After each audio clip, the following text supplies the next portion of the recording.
So the Super Nintendo had a late start in the 16-bit generation of consoles. It was released in August of '91 in the US, yet it still dominated in sales for that era.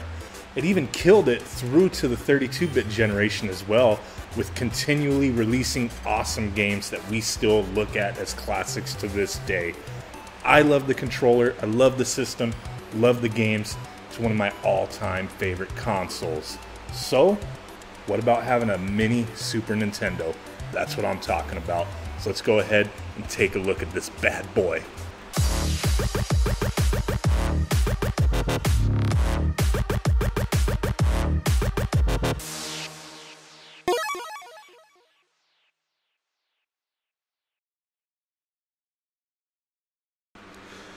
So let's go ahead and build our mini Super Nintendo. So essentially what we got here is going to be from Collector Craft. It is their Tinytendo, their Super Nintendo Raspberry Pi 3 case.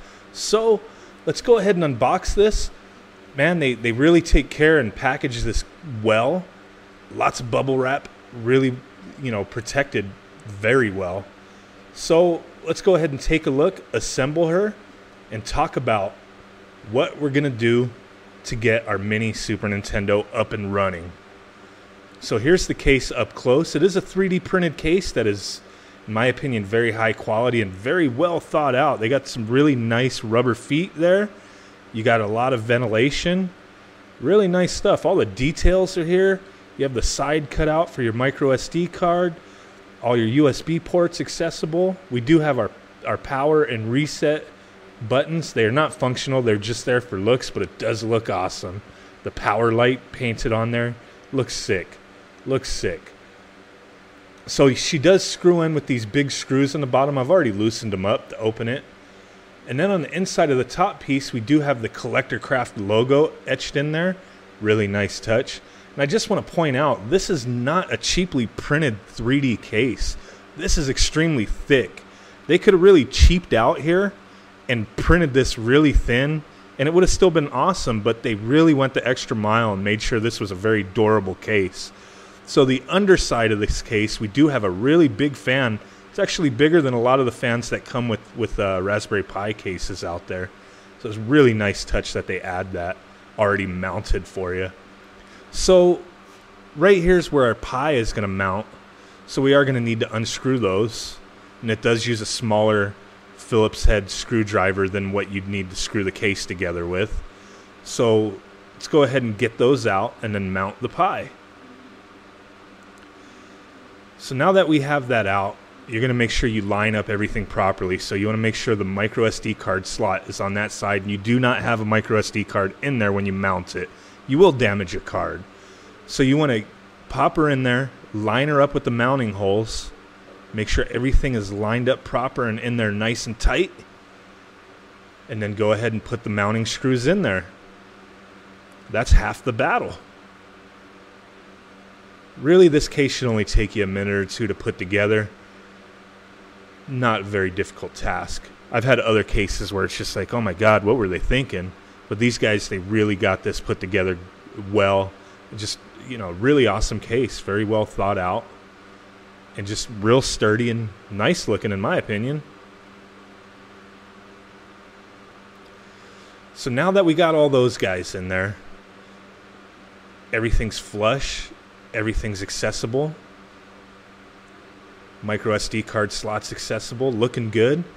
They do give you a little guide to show you where you plug in your fan. So we will go ahead and plug those guys in, get the fan operational.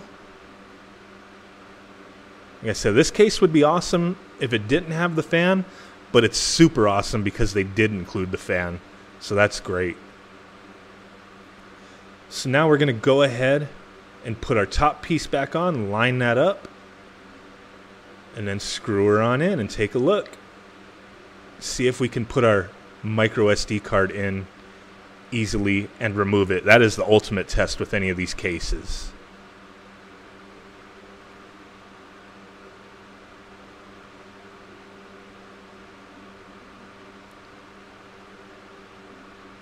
And this is, like I said, this is a real rugged case. It's in the sense that it's really thick and sturdy, but you still, I would try to make sure you don't over tighten these screws. You could possibly crack it, but I would say with how thick the print is, it's not very likely, but you still want to make sure you don't over tighten the screws.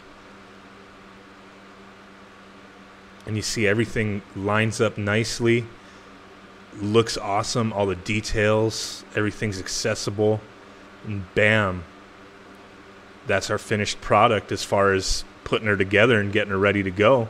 So let's go ahead and see if we can easily insert a micro SD card. And by golly, yes we can. Can we easily remove it? Heck yes. Look at that space they give you. They give amazing. That's top notch right there. Boom. So that's it. That's the Super Nintendo, our mini Super Nintendo from Collector Craft. So let's go ahead and talk about what else we're going to need to do to get this guy fully operational. Let's take a look. So now that everything's put together, what's our next step? You want to play all these awesome games? You want to check all this cool stuff out from your childhood, from the past? You know, a lot of cool stuff out there. There's going to be a couple things we need to do. All the links will be in the description to get the case if that's what you want to grab. Grab a Raspberry Pi 3 kit and get your micro SD card. So once you have all that stuff, you know, you have a controller as well. You're going to need some controllers.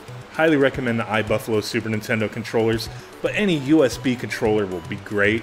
But if you want to stick to that Super Nintendo feel, I'm telling you, the Super Nintendo iBuffalo controllers, wired, awesome. You can also get the 8BitDo wireless Bluetooth controllers, and they have, oh my god, just telling you right now, their Super Nintendo controller, top notch. Feels just like the real Super Nintendo controller. So once you get all that stuff, link will be in the description. Next step is going to be grabbing our software. So let's talk about that real quick. Okay, so now that you got everything ordered, or you already are in possession of most of the stuff, the next step is going to be going to this website here, the RetroPie download site. So you're going to go ahead and download the software, install it onto your micro SD card. You'll use WinDisk Imager because it's going to show up as an image when you download it, so you'll image that to your micro SD card. Very simple to do. Pop that little fella in to the side of our mini Super Nintendo. Plug your Super Nintendo in. Everything's going to be up and running. Next step is going to be, you know, doing some little tweaks, maybe changing the theme, the layout, the look, setting up your controls, all very simple stuff. I have a ton of videos showing you step by step on how to do a lot of that stuff, how to get yourself up and running, set up your controls. Man, by the time you're done downloading this, installing it in your micro SD card, it's just a matter of minutes. You'll be playing the classics. Now, I cannot tell you or show you where to get your games, but obviously Google is your friend. Take a look. If you already are in possession of these games, you know, get the ROMs of the games you already own, whatever, pop them on there, good to go. Ready to kill it and play your old games, relive the classics, be in that retro gamer heaven. So, with that said, I hope this was help. I hope you guys really enjoyed seeing the Collector Craft Tinytendo Super Nintendo. Check these guys out. Link will be in the description. Really awesome what they're doing with these cases. It's just, I'm in love with this little thing. I'm really digging it. I love it. Just, you know, there's a lot of Pi cases out there, but hey, this one just has that awesome look to it. It's Super Nintendo. Why not? You know, it's the only Super Nintendo case out there that's being sold that I've seen anyway, and I think it's top notch. So definitely take a look. Get that retro gaming party started. Smash that like button if you could. I'd really appreciate it. Subscribe if you're not already a subscriber. Take a look at my giveaway that's going on right now. A lot of cool stuff, especially if you're into retro gaming. Hey, catch you guys next time. Boom.